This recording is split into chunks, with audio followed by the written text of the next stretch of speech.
খবরদার মা বোনেদের বলে যাচ্ছি, মা বোনেরা স্বামীর সঙ্গে মেজাজ দিয়ে কথা বলবেন না। স্বামী যে কি বড় নিয়ামত, যেদিন আপনার চোখের বাইরে হয়ে যাবে আপনার স্বামী, সেই দিন বুঝবেন আপনি কি জিনিস হারিয়েছেন, এখন বুঝতে পারবেন না। এজন্য আমি মা বোনদেরকে অনুরোধ করে বলে যাচ্ছি, মায়েরা বোনেরা আপনারা স্বামীর সঙ্গে কোনোদিন খারাপ আচরণ করবেন না। 2 নাম্বার হলো ওই মেয়ে ছেলে জাহান্নামে যাবে, নামাজ পড়ে রোজা রেখে হজ করে জাহান্নামে যাবে যে মেয়ে ছেলে স্বামীর দুর্নাম বদনাম অন্যের কাছে করে বেড়ায়। অনেক মেয়ে ছেলে আছে দেখবেন স্বামীর দুর্নাম বদনাম অন্যের কাছে করে বেড়ায়, ওই মেয়ে ছেলে হলো জাহান্নামী নারী। 3 নাম্বার হলো ওই মেয়ে ছেলে হবে জাহান্নামী নারী নামাজ পড়ে রোজা রেখে যে মেয়ে ছেলে স্বামী থাকা সত্ত্বেও অন্য পুরুষের সঙ্গে পরকীয়ায় লিপ্ত হয়। 4 নাম্বার হলো ওই মেয়ে ছেলে হলো জাহান্নামী নারী যে মেয়ে ছেলে বিনা কারণে স্বামীর বিছানা ছেড়ে দিয়ে অন্য বিছানায় রাত কাটায়। ভালো করে বাড়ি থেকে ভাববেন, ওই মেয়ে ছেলে জাহান্নামে যাবে যে মেয়ে ছেলে বিনা কারণে স্বামীর বিছানা ছেড়ে দিয়ে অন্য বিছানায় রাত কাটায়, ওই মেয়ে ছেলে হলো জাহান্নামী নারী।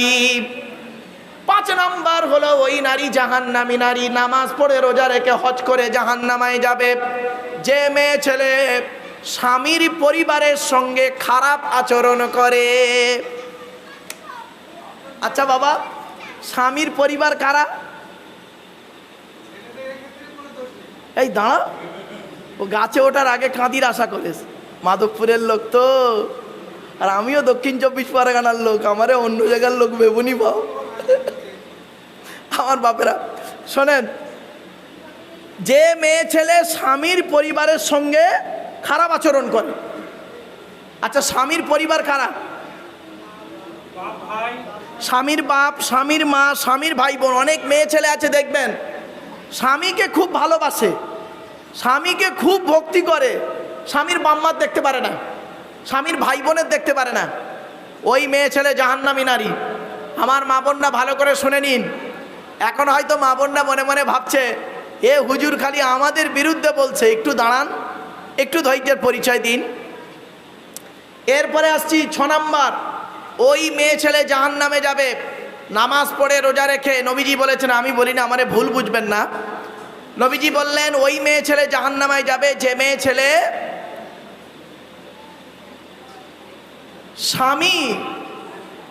স্বামীকে বলে তোমার সঙ্গে বিয়ে হয়ে আমার জীবন নষ্ট হয়ে গেছে। অনেক মেয়ে ছেলে আছে দেখবেন স্বামীকে বলে আমার মতো মেয়ে বলে তুমি বেঁচে গেলে, অন্য কেউ হলে বুঝতে পারতে, তোমার মতো ছেলেকে আমি বিয়ে করে সুখী নয়। ওই নারী জাহান্নামী। মনে রাখবেন, জন্ম মৃত্যু বিবাহ সবই আল্লাহর হাত, ঠিক না বে ঠিক? খবরদার মা বোনরা মাথায় রাখুন। এবারে আসছি, এবারে কথাগুলো একটু শুনে নিন। এতক্ষণ তো মা বোনেদের বিরুদ্ধে অনেক কথা বলেছি, আপনারা অনেক কিছু শুনেছেন। এবার একটু দায়িত্বগুলো একটু দেখে নিন, ছেলেদের দায়িত্ব কি। কিয়ামতের মাঠে 2 দিকের প্রশ্ন হবে। কদিকের? দুদিকের প্রশ্ন হবে। একদিকের প্রশ্ন হবে আল্লাহর তরফ থেকে প্রশ্ন, আর বান্দার তরফ থেকে প্রশ্ন। আল্লাহর তরফ থেকে যত প্রশ্ন হবে আল্লাহ ইচ্ছা করলে মাফ করে দিতে পারেন। আল্লাহর তরফের প্রশ্ন কি কি শুনে নিন একটু। আল্লাহ বলবেন তুই আমার উপরে ঈমান এনেছিলিস? তো আমি কি বলবো? হ্যাঁ আল্লাহ এনেছিলাম। আল্লাহ বলবেন তুই নামাজ পড়েছিলিস? আমরা কি বলবো বলুন? আল্লাহ মাঝে মাঝে পড়েছি, মাঝে মাঝে পড়িনি। আল্লাহ বলবেন রোজা রেখেছিলিস? আমরা কি বলবো? মাঝে মাঝে করেছি, মাঝে মাঝে করিনি। আল্লাহ বলবেন জাকাত দিয়েছিলিস? আমরা বলবো মাঝে মাঝে দিয়েছি, মাঝে মাঝে দিইনি। ব্যাস, আল্লাহ ইচ্ছা করলে সেই দিন মাফ করতে পারেন। কারণ আল্লাহ নিজেই কোরআনে বলেছেন ইন্নাল্লাহা লা ইয়াগফিরু আন ইউশরাকা বিহি ওয়া ইয়াগফিরু মা দুনা যালিকা লিমান ইয়াশা। আল্লাহ পাক কোরআনে বলেছেন যে শিরককারীর গুনাহ আল্লাহ মাফ করবে না, বাকি অন্যান্য গুনাহ মাফ করতে পারেন। তো আল্লাহ সেদিন এইগুলো মাফ করতে পারেন, তার ইচ্ছা, রহমানুর রহিম তিনি। কিন্তু এখানে যত মানুষ আমরা বসে আছি এখানে যত মানুষ বসে আছি আমরা ধরা পড়ে যাব বান্দার প্রশ্নে। বান্দার তরফ থেকে একজন পুরুষকে 10 রকমের প্রশ্ন হবে। করকম আজকের আপনারা বাড়ি যাবেন, বাড়িতে গিয়ে এই 10 রকমের প্রশ্নের উত্তর খুঁজে বের করবেন। যদি উত্তর পেয়ে যান 10 রকম প্রশ্নের উত্তর, কাল সকালবেলা বুকে হাত দিয়ে বলবেন ইনশাআল্লাহ আমি জান্নাতে যাব। আর যদি উত্তরগুলো না পান প্র্যাকটিক্যাল করবেন উত্তরগুলো খোঁজা। 10 রকমের প্রশ্ন হবে পুরুষদের। 1 নাম্বার, স্বামী হিসাবে কতটা দায়িত্ব পালন করেছো? আল্লাহ নবী বলেন, এই স্বামীরা, আমি নবী তোমাদের বলে যাচ্ছি, তোমরা তোমাদের স্ত্রীদের জীবনে কমসে কম 17টা শিক্ষা দান করবে। কটা? বউকে কটা শিক্ষা দিয়েছেন? একটাও তো দেননি। দয়া করে একটু শুনে যান। 1 নাম্বার নবী বললেন, এই স্বামীরা, তোমরা তোমাদের স্ত্রীদেরকে এই শিক্ষা দান করবে, আসসালামু ক্বাবলাল কালাম। স্বামী স্ত্রী যখন কথাবার্তা বলবে একে অপরকে সালাম দেওয়া নেওয়া করবে। আল্লাহর রহমত, মহব্বত, ভালোবাসা আল্লাহ বাড়িয়ে দেবে। 2 নাম্বার হলো, এই স্বামীরা, তোমরা তোমাদের স্ত্রীদেরকে এই শিক্ষা দান করবে, তারা যেন কোনোদিন কাবা শরীফের দিকে মুখ করে কোনোদিন থুতু যেন না ফেলে। 3 নম্বরে বলা হলো, এই স্বামীরা, তোমরা তোমাদের স্ত্রীদেরকে এই শিক্ষা দান করবে, তারা যেন কোনোদিন কাবা শরীফের দিকে মুখ করে কোনোদিন পেশাব পায়খানা যেন না ফেরে। 4 নম্বরে বলা হলো, তোমরা তোমাদের স্ত্রীদেরকে এই শিক্ষা দেবে, তারা যেন কোনোদিন কাবা শরীফের পেছন ফিরে যেন কোনোদিন পেশাব পায়খানা যেন না ফেরে। 5 নম্বরে বলা হলো, তোমরা তোমাদের স্ত্রীদেরকে এই শিক্ষা দান করবে, তারা যেন কোনোদিন গোসলখানায় কোনোদিন পেশাব যেন না ফেরে। তারপরে বলা হলো, তোমরা তোমাদের স্ত্রীদেরকে এই শিক্ষা দান করবে, তারা যেন কোনোদিন গোসলখানায় উলঙ্গ অবস্থায় গোসল যেন না করে। তারপরে বলা হলো, তোমরা তোমাদের স্ত্রীদেরকে এই শিক্ষা দান করবে, তারা যেন কোনোদিন হাতের চুড়ি, কি বলেন, চুড়ি হাতের চুড়ি তারা যেন কোনোদিন দুটো ব্যবহার যেন না করে। আমার মা বোনদের বলে যাচ্ছি, মায়েরা বোনেরা, 1 হাতে 1টা চুড়ি পরবেন, 1 হাতে 2টো চুড়ি পরা আপনাদের নিষেধ করে দিয়েছে নবীজি। এরপরে নবীজি বললেন, এই স্বামীরা, তোমরা তোমাদের স্ত্রীদেরকে এই শিক্ষা দান করবে, তারা যেন কোনোদিন মাথার বালিশ তারা যেন কোনোদিন 2টো ব্যবহার যেন না করে। স্বামী একটা আলাদা বালিশ, স্ত্রী একটা আলাদা বালিশ, এইরকম 2টো ছোট ছোট বালিশ কোনোদিন ব্যবহার করিও না। তোমরা তোমাদের স্ত্রীদেরকে এই শিক্ষা দান করবে, একটি মাত্র লম্বা বালিশে স্বামী স্ত্রী মাথা রেখে ঘুমাবে, আল্লাহর রহমত, মহব্বত, ভালোবাসা আল্লাহ বাড়িয়ে দেবে। এরপরে নবীজি বললেন, এই স্বামীরা, তোমরা তোমাদের স্ত্রীদেরকে এই শিক্ষা দান করবে, তাদেরকে নামাজের শিক্ষা দান করবে। তোমরা যেমন খাবে স্ত্রীদের তেমন খাওয়াবে, তোমরা যেমন পড়বে স্ত্রীদের তেমন পড়াবে। তোমরা তোমাদের স্ত্রীর পিতামাতার কোনোদিন গালি দিও না। স্ত্রীর পিতামাতার গালি দেওয়া হলো হারাম। স্ত্রীর পিতামাতাকে, শ্বশুর শাশুড়ির গালি দেওয়া হারাম। আর ঈদের দিনে কি করেছেন, সিমাই করতে একটু দেরি করেছে, তাই তাকে মাসি তুলে গালাগালি দিলেন। মরা মাটাকেও কবর থেকে তুলে আনলেন, মরা বাপটাকে কবর থেকে তুলে আনলেন, এনে উনি ঈদের নামাজ পড়তে এসে ইমাম সাহেবের সঙ্গে মোসাফা করে বুকে বুকে মিলছে। আল্লাহ বলে, তোর ঈদের নামাজই কবুল করবো না, তুই স্ত্রীকে অত্যাচার করে এসেছিস। কিছু বুঝতে পারছেন? এরপরে বলা হলো কি, এই স্বামীরা, তোমরা তোমাদের স্ত্রীদেরকে নিয়ে মাঝে মাঝে বেড়াতে বেরোবে। আল্লাহর নবী বলেছেন, স্ত্রীদেরকে নিয়ে বেড়াতে যাওয়া সুন্নাত, স্ত্রীদেরকে নিয়ে বেড়াতে বেরোবে। আল্লাহর নবী বলেছেন, স্ত্রীকে গভীর রাতে তুলে তাহাজ্জুদের নামাজে দাঁড় করিয়ে দেবে। এরপরে নবীজি বলেছেন, স্ত্রীর হাতের 3টে কাজ করে দেবে, আল্লাহ খুশি হয়ে যাবে। কটা কাজ? তিনটে। আল্লাহ নবী তার স্ত্রীদের তিনটে কাজ করে দিতেন। কি কি শুনে নিন, কেউ রেগে যাবেন না পুরুষরা বাবা।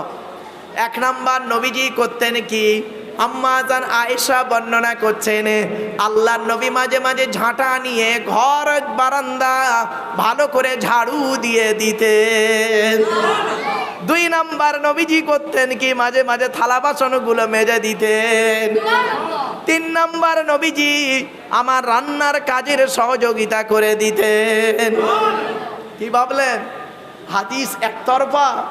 এসব হাদিস তো আলোচনাই হয় না। চলেন, আমার বাপেরা অনুরোধ করে বলে যাচ্ছি, আল্লাহ রসুল যে খাবারগুলো খেতে ভালোবাসতেন সেই খাবারগুলো আপনি আমি যদি খেতে পারি তাহলে লাভ, ঠিক না বেঠিক?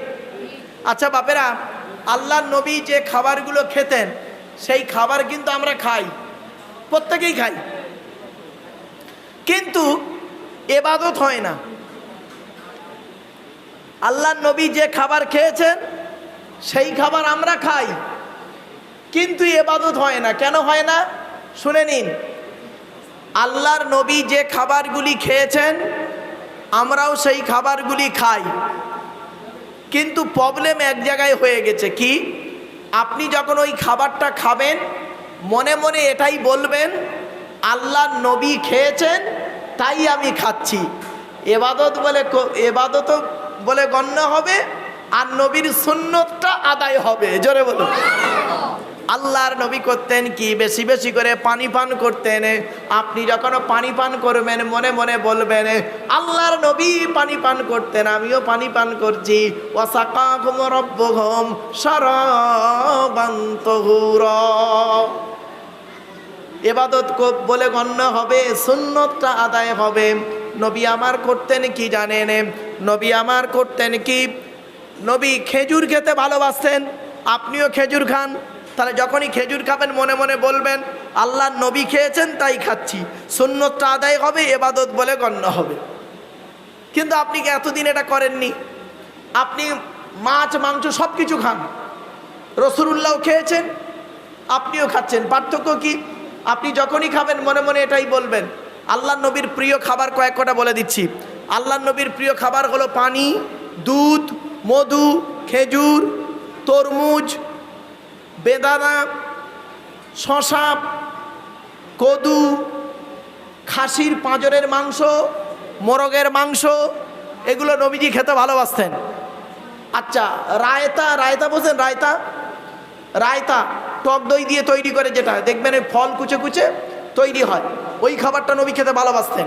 আপনিও যখন খাবেন মনে মনে বলবেন আল্লাহর নবীও খেয়েছেন আমিও খাচ্ছি, তাহলে ইবাদত বলে গণ্য হবে, সুন্নতটা আদায় হবে। এই জন্য আপনাদেরকে আমি অনুরোধ করে বলি, নবী দিবস মানে এই নয় যে নবী সম্পর্কে অনেক কিছু জানলাম আর প্র্যাকটিক্যাল করলাম না। এজন্য আমি আপনাদেরকে বারে বারে বলে যাচ্ছি, আপনারা দয়া করে মেহেরবানি করে একটু নবীর সুন্নতগুলোকে বাস্তবায়ন করুন। নবী যেভাবে খেয়েছেন সেইভাবে আপনি খান, নবী যেভাবে ঘুমিয়েছেন সেইভাবে আপনি ঘুমান, নবী যেভাবে চলাফেরা করেছেন সেইভাবে আপনি চলাফেরা করুন। তাহলে কি হবে? সুন্নতটা আদায় হবে, ইবাদত বলে গণ্য হবে। বাপেরা, নবী সম্পর্কে তো অনেক কথাই বলে দিচ্ছি আপনাদেরকে, চলেন নবীর খাওয়ার পদ্ধতিটা বলে দিচ্ছি, একটু ভালো করে শুনে নিন। নবীজি বলেছেন খাবার আগে হাত ধোবে, খাবার আগে দস্তরখানা বিছাবে, খাবার আগে লবণ বা পানি গালে দেবে, 3 আঙুলে খাবার তুলবে আর 5 আঙুলে গালে দেবে, ভালো করে চিবিয়ে হজম করে বের করবে। নবীজি বলেছেন খাবার মাঝে পানির পিপাসা পেলে পানি পান করবে, তবে ঢক ঢক করে পানি পান করবে না, 3 ঢোকে পানি পান করবে। তারপরে নবীজি বলেছেন খাওয়া হয়ে যাবে, আঙুলটাকে ভালো করে চাটবে। আঙুল চাটলে কি হয় শুনে রেখে দিন। পৃথিবীর একজন বিখ্যাত বৈজ্ঞানিক, কানাডার টরন্টো ইউনিভার্সিটি অ্যানাটমি বিভাগের প্রফেসর, বিখ্যাত পণ্ডিত বৈজ্ঞানিকের নাম হলো উইলিয়ামস হার্ভে। উনি বলছেন যে মুহাম্মদ সাল্লাল্লাহু আলাইহি সাল্লামের এই কথাটা আমার অত্যন্ত ভালো লেগেছেন, যে মুহাম্মদ সাল্লাল্লাহু আলাইহি সাল্লাম বলেছেন খাবার শেষে আঙুল চাটতে। তো মানুষ যখন আঙুল চাটে ওর মুখের মধ্যে একটা লালা গ্রন্থি আছে, লালা আছে, ওই লালাটা যত বেরোবে তত হজমের উপকার হবে। 1500 বছর আগে নবীর সুন্নতটাকে আজকে তিনি বাস্তবায়ন করলেন। দুঃখের বিষয় আমরা মুসলমানের বাচ্চা হয়ে সে সুন্নতটা আদায় করিনি। শুনে রেখে দিন, ইসরায়েল যে ফিলিস্তিনিকে এত মারছে, ইসরায়েল জানে আমরা এখন ধ্বংস হব না। কেন জানেন? ইহুদিদের ধর্মগ্রন্থ তালমুদ, কি বললাম শুনে নিন, ইহুদিদের ধর্মগ্রন্থ তালমুদে লেখা আছে মুসলমানদের সঙ্গে ইহুদিরা সেই দিন পারবে না, সেই দিন মুসলমানদের কাছে ইহুদিরা হার মানবে। কোন দিন জানেন? যেদিন তোমরা দেখবে জুম্মার নামাজের জামাত আর ফজরের নামাজের জামাত এক হয়ে গেছে। জোরে বলুন। কি বললো? এক এক মানে কি? মানে জুম্মার নামাজ যত লোক হয়েছে ফজরের নামাজে তত লোক হবে। যেদিন হবে সেদিন থেকে জানবে মুসলমানদের সঙ্গে আর তোমরা পারবে না। আর ইহুদিরা এটা ভালো রকম জানে, মুসলমানরা ফজরের নামাজ পড়েই না ভালো, ওরা জুম্মার নামাজে একবার হাজির হয়ে যায়। অতএব ওদের কাছে আমরা ওদের কাছে হারবো না, চিন্তা নেই। বাস্তব এই কথাগুলো হাসির ছলে বলে গেলাম, বাড়ি থেকে ভাববেন। চলো এবার আসছি বিশ্বনবী মোহাম্মদ সাল্লাল্লাহু আলাইহি সাল্লাম, তিনি বললেন খাবার শেষে আঙুলটাকে চাটবে। নবীজি বলেছেন যে প্লেটে খাবে প্লেটটাকে ভালো করে চেটে খাবে। মা বোনদের বলছি বাচ্চাদেরকে এখন থেকে অভ্যাস করান প্লেটটাকে চেটে পরিষ্কার পরিচ্ছন্ন করে খাবার। এরপরে নবীজি বলেছেন খাবার কতটা পরিমাণ খাবে, পেটটাকে 3টে ভাগে ভাগ করবে। প্রথম ভাগটা খাবার দিয়ে ভর্তি করবে, দ্বিতীয় ভাগটা পানি দিয়ে ভর্তি করবে, তৃতীয় ভাগটা ফুল ফাঁকা রাখবে, হজমের উপকার হবে। এই পদ্ধতিতে যদি আপনি খান শরীরও ভালো থাকবে, মন ভালো থাকবে, পেট ভালো থাকবে। এজন্য আপনাদেরকে আমি অনুরোধ করে বলে যাচ্ছি বিশ্বনবী মোহাম্মদ সাল্লাল্লাহু আলাইহি সাল্লাম তিনি যেভাবে জীবনযাপন করেছেন, সাহাবীদের সঙ্গে যেভাবে জীবনযাপন করেছেন এবং স্ত্রীদের সঙ্গে যেভাবে জীবনযাপন করেছেন, ছেলে মেয়েদের সঙ্গে যেভাবে জীবনযাপন করেছেন, নাতি নাতনিদের সঙ্গে যেভাবে জীবনযাপন করেছেন সেইভাবে আপনি করুন। কিয়ামতের মাঠে 10 শ্রেণীর প্রশ্ন হবে পুরুষদের। পুরুষদের 10টা প্রশ্ন হবে, 10 রকমের প্রশ্ন। কি কি একটু দয়া করে শুনে নিন। 1 নাম্বার, স্বামী হিসাবে কতটা দায়িত্ব পালন করেছিলে পৃথিবীতে। 2 নাম্বার হবে প্রশ্ন, পিতা হিসাবে পৃথিবীতে কতটা দায়িত্ব পালন করেছো, ছেলে মেয়ে সুশিক্ষায় শিক্ষিত করেছো, জবাব দেবেন। 3 নাম্বার প্রশ্ন হবে ছেলে হিসাবে কতটা দায়িত্ব পালন করেছো। 4 নাম্বার প্রশ্ন হবে ভাই হিসাবে কতটা দায়িত্ব পালন করেছো। ভাইয়ের হক মেরে খাওনি তো, ফারাইজি অংশ দিয়েছিল তো, কিছু বুঝতে পারছেন? ভাইয়ের ফারাইজি অংশ, বোনের ফারাইজি অংশ দিয়েছেন, হয়ে গেছে। 5 নাম্বার হলো চাচা হিসাবে কতটা দায়িত্ব পালন করেছো। 6 নাম্বার হলো দুলাভাই বা বোনাই হিসাবে কতটা দায়িত্ব পালন করেছো। দুলাভাই আর দেওর, দুলাভাই আর দেওর, দুলাভাই আর দেওর, বারে বারে বলছি শব্দটা কিন্তু, দুলাভাই আর দেওর এই দুটো খুব খাতারনাক জিনিস। শালিদেরকে বলছি দুলাভাই থেকে একটু সাবধানে, নবীজি নিষেধ করেছেন। আর ভাবিদেরকে বলছি দেওর থেকে সাবধানে, নবীজি বলেছেন মৃত্যুর মতো ভয় করো দেওরকে। 7 নাম্বার হলো জামাইবাবু বা খালু হিসাবে কতটা দায়িত্ব পালন করেছো। 8 নাম্বার হলো মামা হিসাবে কতটা দায়িত্ব পালন করেছো। মামা হিসাবে, মামা হয়েছো, ভাগনা ভাগ্নি দেখো না, তুমি আবার আদর্শবান মামা, তোমাকে কিয়ামতের মাঠে ধরা হবে। 9 নাম্বার হলো দাদু হিসাবে কতটা দায়িত্ব পালন করেছো। দাদু, বাপের 4টে ছেলে, বড় ছেলেটা চাকরি করে, বড় ছেলের ছেলেকে তুমি ভালো করে বিস্কুট কিনে দাও, আর ছোট ছেলেটা গরিব টোটো চালায়, তার ছেলেকে দেখো না, তোমাকে দাদু বলতেই ঘৃণা লাগে, তোমার নামাজ রোজা কবুল হবে না। 10 নাম্বার হলো নানা হিসাবে কতটা দায়িত্ব পালন করেছো। নানা, বাপের 4টে মেয়ে, বড় জামাইটা না সরকারি চাকরি করে, বড় জামাই সরকারি চাকরি করে, এজন্য বড় জামাইয়ের ছেলে মেয়েকে না নানা খুব ভালোবাসে। আর মেজো জামাইটা না ভ্যান চালায়, টোটো চালায়, বেচারা ভালো ইনকাম করতে পারে না, তার বাচ্চাদের ভালো করে দেখে না, উনি আবার নানা, ওনাকে নানা বলতেই ঘৃণা লাগে। এই 10 রকমের প্রশ্ন বাবেরা অনেক আলোচনা করে ফেলেছি। আসুন একটু নবীর সামনে দাঁড়িয়ে সালাত ও সালাম পাঠ করবো। ইয়া নবী,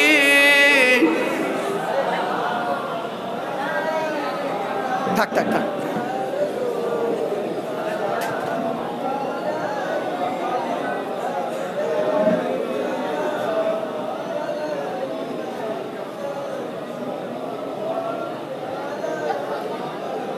বাপের একটু আগে আসেন না বাবা, একটু আগে আসেন বাবা।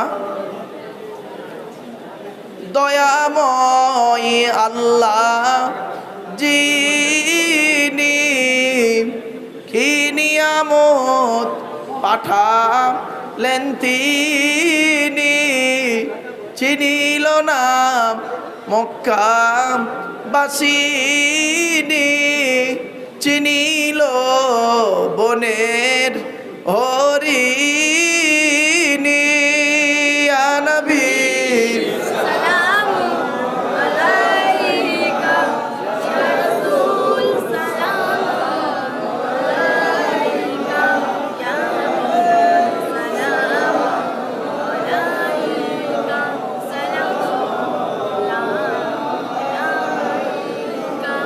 ইয়া নবী সালাম লও আমার ইয়া রাসূল সালাম লও সবার ইয়া হাবিব সালাম লও এই জলসার আমরা যে নাদান গুনাহগার ইয়া নবী সালামুন সালামুন আলাইকা ইয়া হাবিব সালামুন আলাইকা সালাওয়াতুল্লাহ আলাইকা সকলে বসে যান ইয়া রাব্বি সাল্লাল্লাহু বালাগাল উলা বিকামালিহি কাশাফাত দুজা বিজামালিহি হাসুনাত জামিউ খিসালিহি সাল্লু আলাইহি ওয়া আলিহি। বাপেরা, আপনাদের এই জলসা হলো নবী দিবস। নবী দিবস উপলক্ষে আজকের এই জলসা। তো নবী সম্পর্কে আর দু চারটে কথা আপনাদের কাছে একটু রাখবো বাবা, কথাগুলো একটু মাথায় রাখুন। এতক্ষণ আপনাদের কাছে বিভিন্ন অ্যাঙ্গেল থেকে বিভিন্ন দিক নিয়ে বিভিন্ন কথা আপনাদের কাছে আমি রেখেছি। টু দি পয়েন্টের উপরে একবার দরুদ শরীফ আল্লাহুম্মা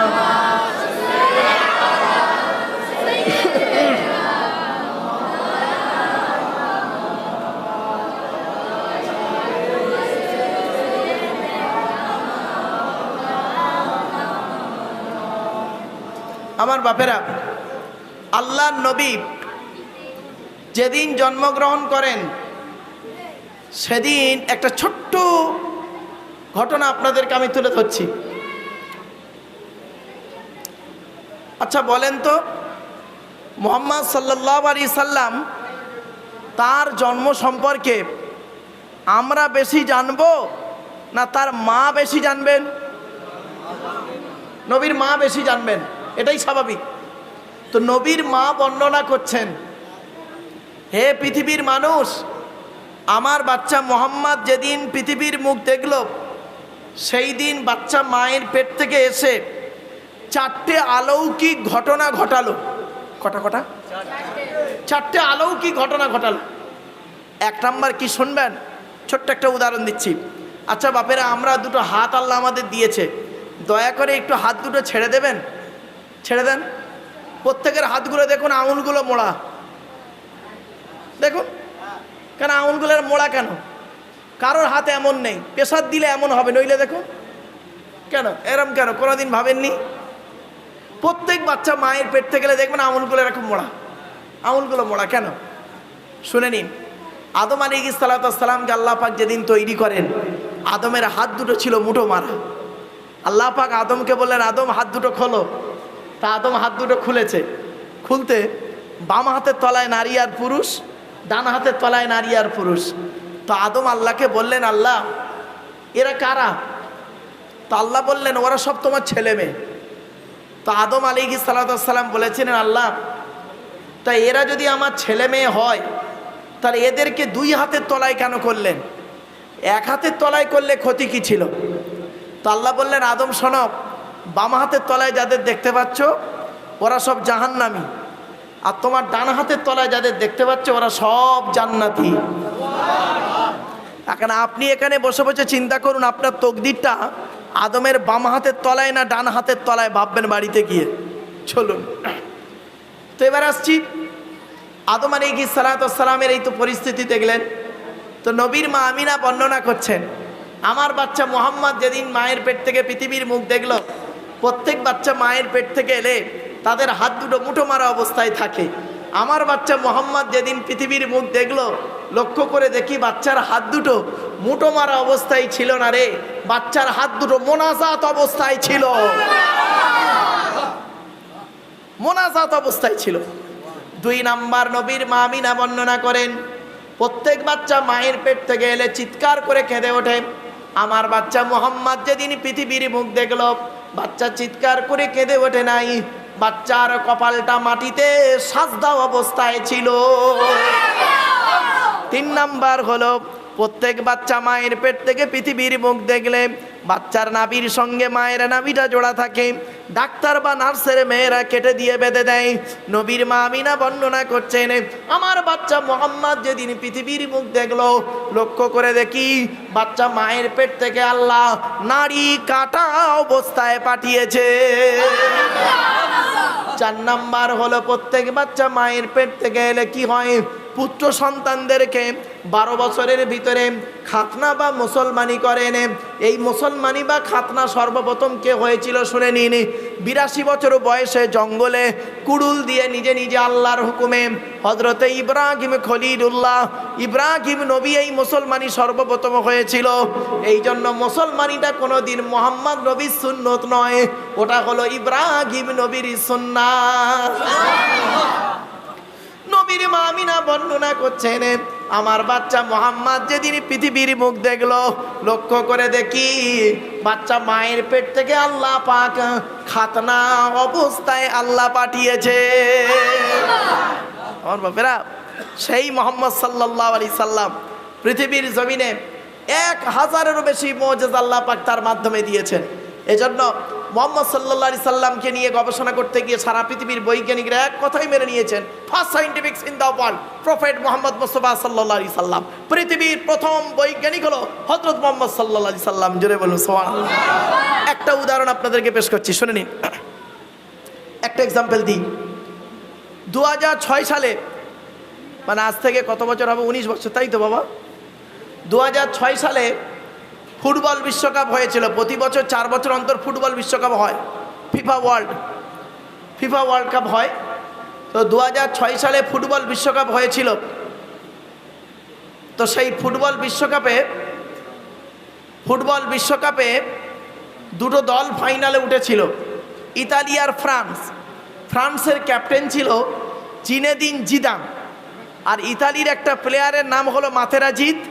ফাইনালের দিনে ওই মাতেরাজিত করেছিল কি, ফ্রান্সের ক্যাপ্টেন জিদানের গুঁতো মেরেছিল মাথা দিয়ে, মানে বাজে কটূক্তি করার কারণে গুঁতো মেরেছিল। তো যার ফলে ওই জিনেদিন জিদান গুঁতো মারার ফলে লাল কার্ড দেখে উঠে গেল। সে বছরে ফ্রান্স বিশ্বকাপ হেরে গেল। ভালো করে শুনে নিন, ভালো খেলার কারণে ফ্রান্স সোনার বলটা পেয়েছিল। যে দেশে হয়েছিল দেশটার নাম হলো জার্মান। যে জার্মানের একজন স্ট্রাইকার খেলতো, নাম হলো মেসুত ওজিল, হাফেজ মেসুত ওজিল, বাড়ি হলো তুরস্কে। তো জার্মানের সর্বশ্রেষ্ঠ ডাক্তার বলা হয়েছে তাকে, নাম হলো মিস্টার কুক। কি বললাম? মিস্টার কুক, জার্মানের শ্রেষ্ঠ ডাক্তার।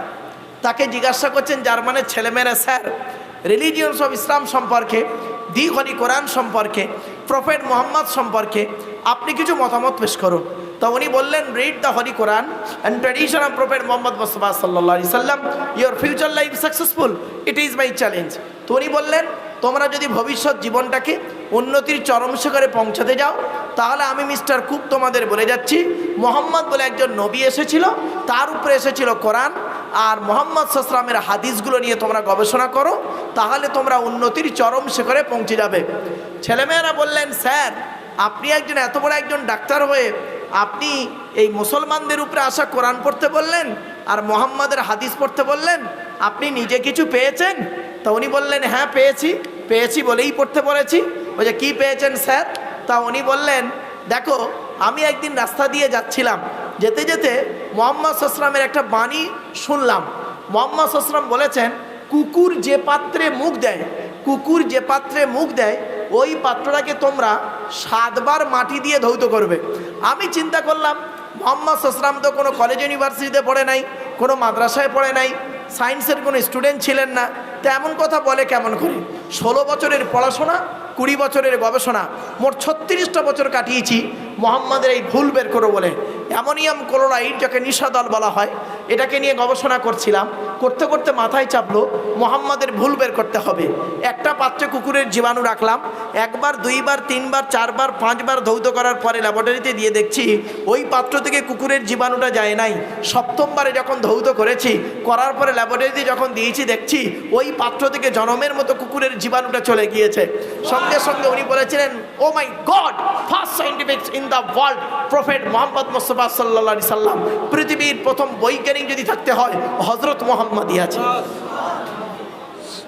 আপনি কোথায় আছেন বাবু? এজন্য সেই নবী দিবস করছেন আর সেই নবীর আদর্শে আদর্শবান হবেন না। সেই নবী যেভাবে খেয়েছেন সেইভাবে খান, সেই নবী যেভাবে চলেছেন সেইভাবে চলুন। চোখ দুটো বন্ধ হয়ে গেলে সব শেষ। আচ্ছা, এই ভারতবর্ষে এমন কোনো শিক্ষক বা প্রফেসরকে দেখেছেন যিনি 60 বছর বয়স পর্যন্ত চাকরি করেছেন শিক্ষা প্রতিষ্ঠানে? চাকরি করার পরে উনি যেদিন অবসর নিচ্ছেন সেই দিন ওনাকে যদি কেউ জিজ্ঞাসা করেন যে স্যার আপনি এতদিন 60 বছর বয়স পর্যন্ত এই প্রতিষ্ঠানে চাকরি করেছেন, তো আপনার যত ছাত্রছাত্রী পড়েছে আপনার কাছে, তো আপনি বলতে পারবেন তারা প্রত্যেকটাই 100% পারফেক্ট? বলুন বলুন, বলতে পারবেন? উনি বলতে পারবেন, টিচারটা বলতে পারবেন যে আমি যত ছেলে মেয়ে পড়িয়েছি সব ছেলে মেয়ে ভদ্র নম্র ভালো? পারবেন কি?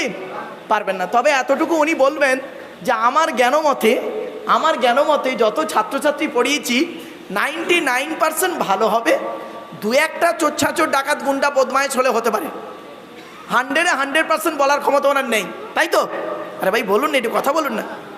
কিন্তু আপনারা কি জানেন এই পৃথিবীতে একজন টিচারের জন্ম হয়েছিল, এই পৃথিবীতে একজন প্রফেসরের জন্ম হয়েছিল, এই পৃথিবীতে একজন মেসেঞ্জারের জন্ম হয়েছিল, এই পৃথিবীতে একজন মাস্টারের জন্ম হয়েছিল, এই পৃথিবীতে একজন গাইডারের জন্ম হয়েছিল, যার জন্ম হলো 570 খ্রিস্টাব্দে 29শে আগস্ট সোমবার, 570 খ্রিস্টাব্দে 29শে আগস্ট সোমবার।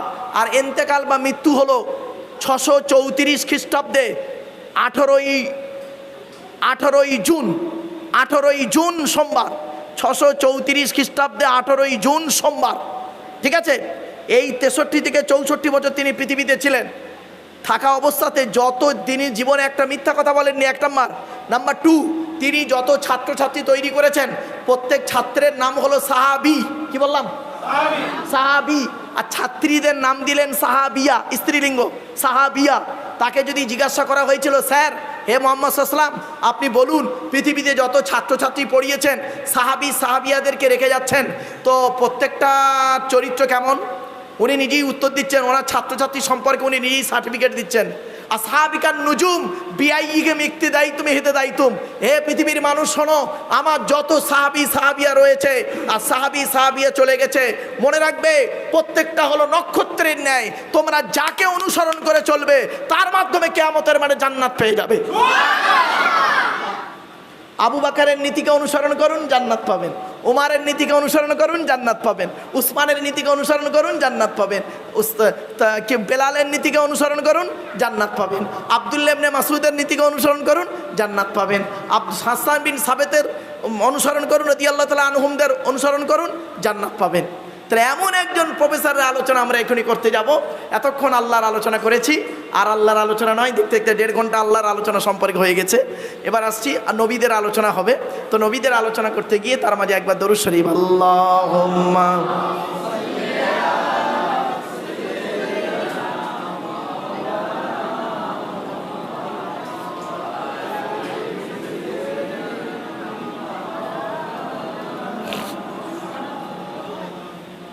আমার বাপেরা। এবারে আসছি নবীদের আলোচনা। আল্লাহর পরিচয় কটা বলেছিলাম মনে আছে? 4টে, তাই তো?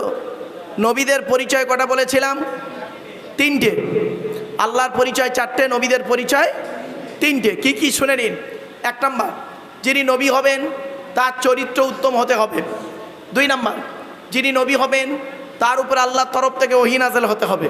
3 নাম্বার, যিনি নবী হবেন তার দ্বারা অলৌকিক ঘটনা ঘটতে হবে, 1টা হোক বা 50টা হোক। পৃথিবীতে যত নবী এসেছেন প্রত্যেক নবীর মাধ্যমে আল্লাহ পাক 1 থেকে 50টার ভিতরে মুজিজা দিয়েছেন। আমার নবী বিশ্বনবী মুহাম্মদ সাল্লাল্লাহু আলাইহি সাল্লামের মাধ্যমে আল্লাহ পাক পৃথিবীতে 1000-এরও বেশি মুজিজা দিয়েছেন। কটা জানেন? কটা মোজেজা জানেন নবীজি? খুব মেরে কেটে গোটা 50টা বলতে পারবেন, তাও 50টা হবে কিনা সন্দেহ। চলেন আজ আমি দু একটা বলি আপনাদেরকে। আগে আমাদের নবীর পরিচয়টা জেনে নিতে হবে। আমাদের নবীর নাম কি? মুহাম্মদ সাল্লাল্লাহু আলাইহি সাল্লাম, তাই তো নাকি? আচ্ছা, নবী মুহাম্মদ সাল্লাল্লাহু আলাইহি সাল্লাম কোন বংশে জন্মগ্রহণ করেছেন? কুরাইশ বংশে। কার নাম কুরাইশ? শুনে নিন, তবে সুবহানাল্লাহটা জোরে বলতে হবে, পারবেন তো? চলুন, কোন বংশ বললেন?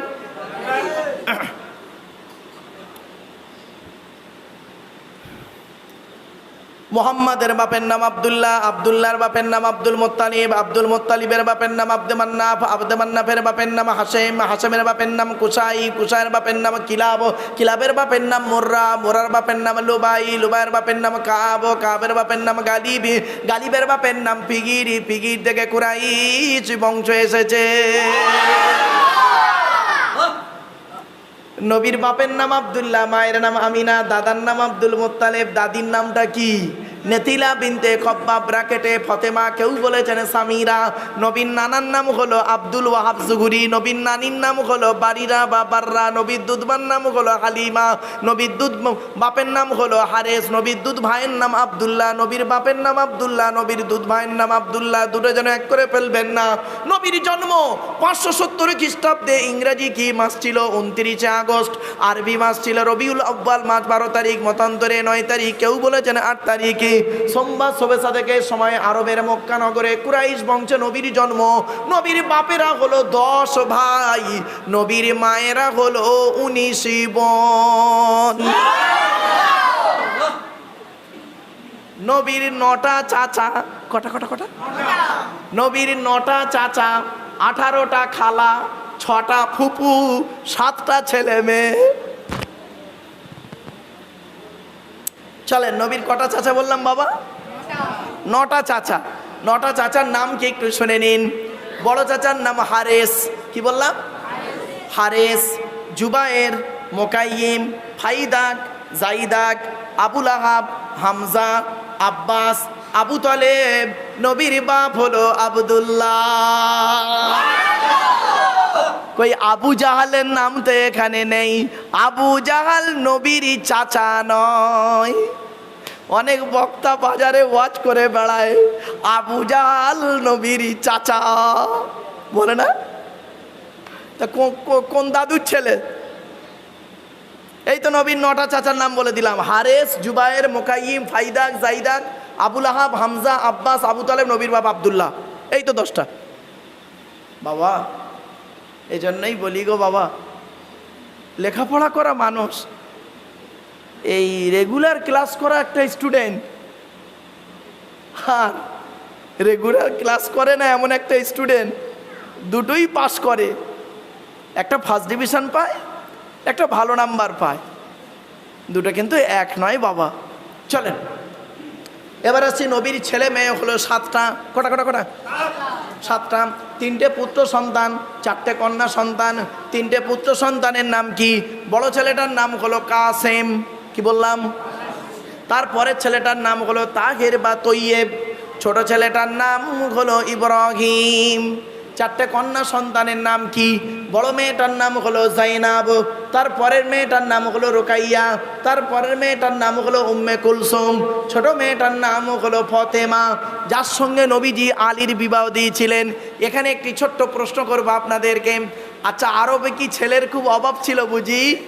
না, হযরত আলী রাদিয়াল্লাহু তাআলা খুব কোটিপতি ছিলেন তাও তো নয়। তো মুহাম্মদ সাল্লাল্লাহু আলাইহি ওয়াসাল্লাম হযরত আলীকে জামাই করতে গেলেন কেন? আল্লাহর হুকুম তো আপনারা লাস্ট কথা বলে দেবেন, শুনে রেখে দিন। হযরত আলী রাদিয়াল্লাহু তাআলা আনহুর মধ্যে আল্লাহ পাক অনেকগুলো গুণ দান করেছিলেন। তার মধ্যে 2টো গুণ আপনাদেরকে আমি বলছি, এখান থেকে শিক্ষা নিয়ে নিন। কোন ছেলেকে জামাই করবেন? যাই তাই ছেলেকে জামাই করো না বাবা, হাতে ধরে বলে যাচ্ছি। খালি একলা বাপের একটা ছেলে থেকে জামাই করতে ছুটো না, সব একলা বাপের একটা ছেলে সমান নয়। কোন ছেলেকে জামাই করবেন? যে ছেলের মধ্যে 2টা গুণ পাবেন। আর কোন মেয়েকে বৌমা করবেন? খালি সাদা চামড়া দেখে ছুটবেন না, সব সাদা চামড়ার মেয়ে ভালো নয়। কোন মেয়েকে বৌমা করবেন? কোরআনে লেখা আছে যে মেয়ের মধ্যে 6টা গুণ পাবে। কটা কটা কটা? 6টা। তা আগে ছেলেদেরটা বলি। ছেলেদের কটা গুণ বলেছি বাবা? দুটা। কি কি?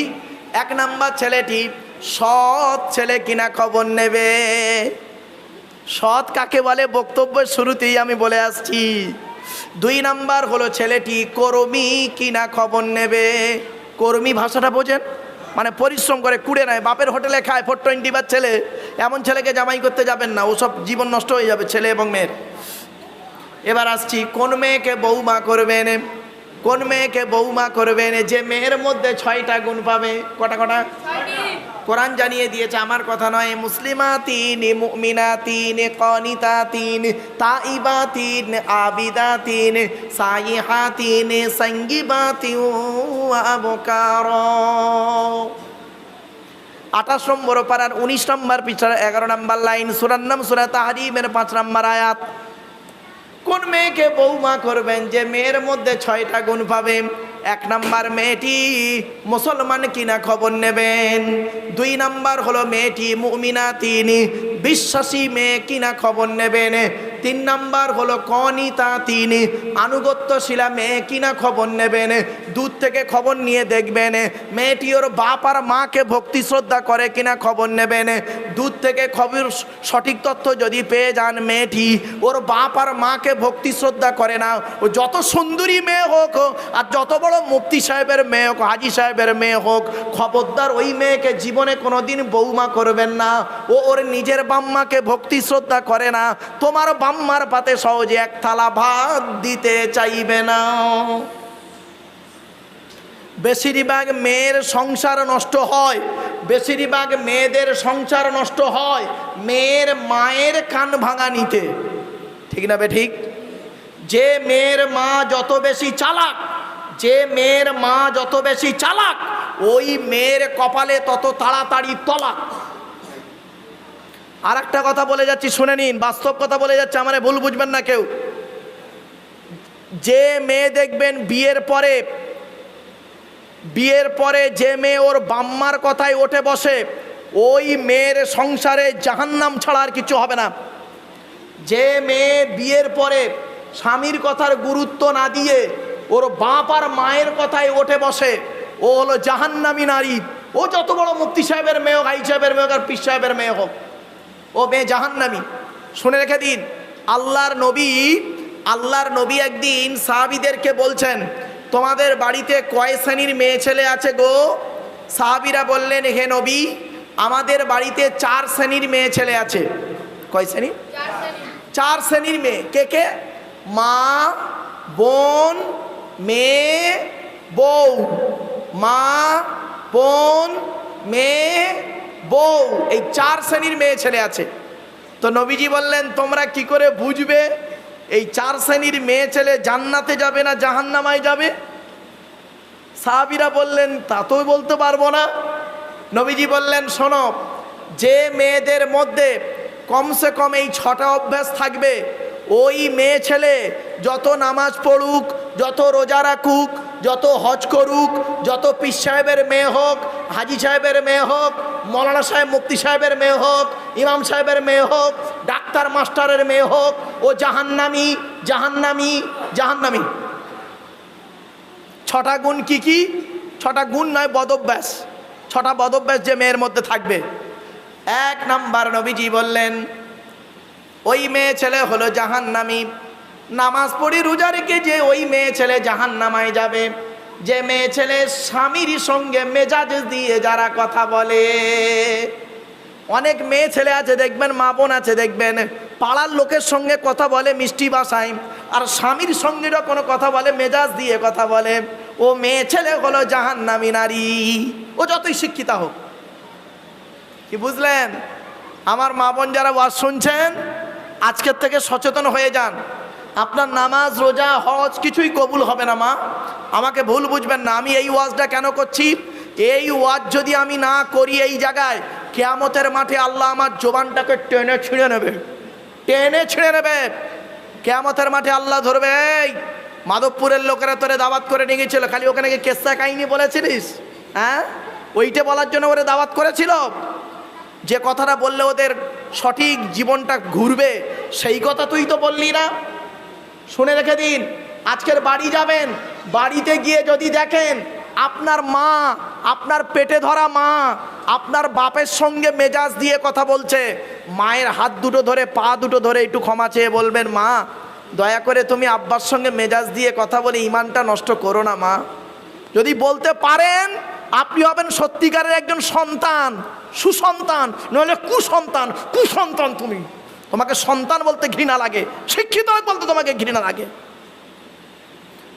আজকের বাড়ি যাবেন, বাড়িতে গিয়ে যদি দেখেন আপনার বোন আপনার বোনাইয়ের সঙ্গে মেজাজ দিয়ে কথা বলে, আপনি যদি মানুষের চামড়া ভাই হয়ে থাকেন, মানুষের চামড়া যদি আপনার গায়ে থাকে, সঙ্গে সঙ্গে বোনকে হুমকি দেবেন, এই স্বামীর সঙ্গে কিভাবে কথা বলতে হয় জানিস না? এইটুকু যদি বলতে না পারেন, কিসের ভাই আপনি? আপনাকে শিক্ষিত লোক বলে নাকি? ঘৃণা লাগে আপনাকে শিক্ষিত লোক বলতে। ডিগ্রির কোনো দাম নেই। আজ বাড়ি যাবেন, বাড়িতে গিয়ে যদি দেখেন আপনার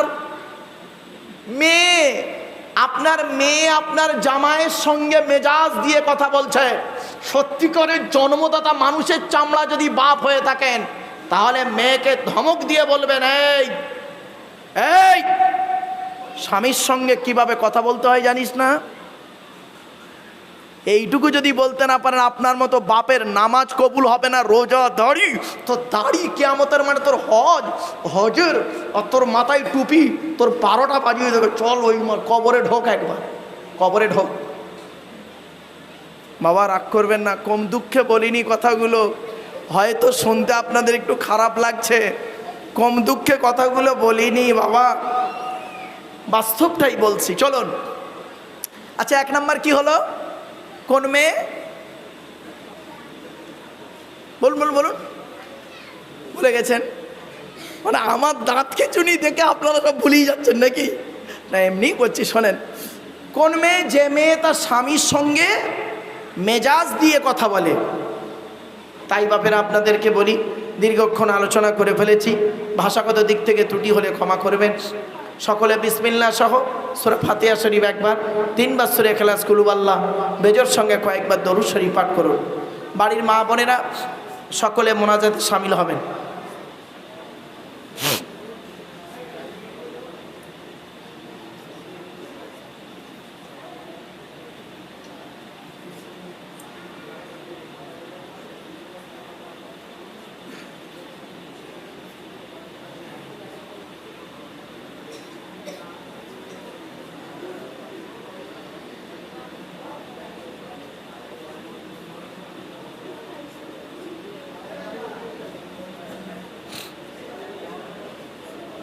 বাপেরা, এতক্ষণ আপনাদের কাছে বিভিন্ন দিক নিয়ে কথা বললাম, ভাষাগত দিক থেকে ত্রুটি হলে ক্ষমা করবেন।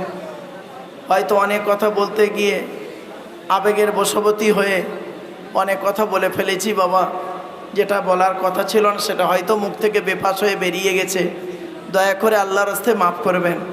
বাবাজি যুবক ভাইদের বলে যাচ্ছি, মা বোনদের বলে যাচ্ছি, নামাজ পড়ুন, নামাজ কারোর জন্য মাপ নাই। রোজা রাখুন, অর্থ থাকলে হজ করুন, যাকাত আদায় করুন, স্ত্রীর হক আদায় করুন, পিতামাতার সেবা যত্ন